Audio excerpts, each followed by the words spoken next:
মোহাম্মদ হাশিম আলী। আমি একজন স্টুডেন্ট, উত্তরকন্যা কলেজে ইন্টার সেকেন্ড ইয়ারের ফাইনাল ইয়ারের ছাত্র।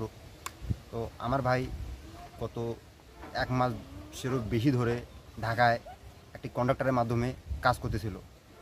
হঠাৎ সে কালকে বাড়ি আসার জন্যে ঢাকার নবীনগর থেকে রওনা হওয়ার পথে সেখানে সে আটকা পড়ে যায় সন্ত্রাসীদের হাতে, এবং তাকে পুলিশ সেজে উঠে নিয়ে গিয়ে মাদকের মামলা দিয়ে তাকে নাকি থানায় নিয়ে গেছে। আমরা তার সঙ্গে কথা বলতে চাইলে তারা কথা বলতে দেয় না, এবং কিছুক্ষণ পরে আমি শুনতে পারি যে আমার আব্বুর কাছে তারা 1 লক্ষ টাকা মুক্তিপণ হিসেবে চেয়েছে।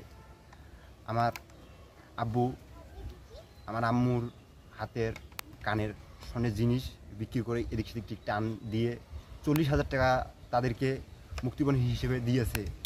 কিন্তু তারা টাকা নেওয়ার পরেও আমার ভাইকে ছেড়ে দেয়নি। তারা বলেছিল যে সকালের মধ্যে আমার ভাই বাসায় চলে আসবে, এমন আশ্বাস তারা দিয়েছিল। কিন্তু আমরা আজ সকালবেলা রংপুরে অনেক খোঁজাখুঁজি করার পরও আমার ভাইকে না পেয়ে আমরা শেষ সময়ে থানায় গিয়ে একটি জিডি করি। আমাদের ছেলে কালকে কিডন্যাপার ধরে নিয়ে গেছে। আমরা টাকাও দিছি। আমার ছেলে এখনও বাড়ি ফেরে নাই। আমরা সুস্থ শরীরে আমার ছেলেকে আমরা বাড়ি ফেরত চাই। আমার এইটাই দাবি।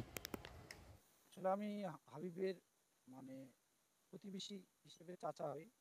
হাবিবকে ছোটবেলা থেকে যতটুকু জানি, হাবিব অত্যন্ত ভালো ছেলে, ভদ্র ছেলে। সে নিজের পরিবারের মুখে অন্ন তুলে দেওয়ার জন্য শহরে গিয়ে খুব কষ্টের কাজ করে। তো কালকে রাতে আমি শুনতে পারলাম ও বাসা আসার কথা, এর মধ্যে নাকি নবীনগর কোথায় যেন তাকে পুলিশ সেজে তাকে তুলে নিয়ে গেছে।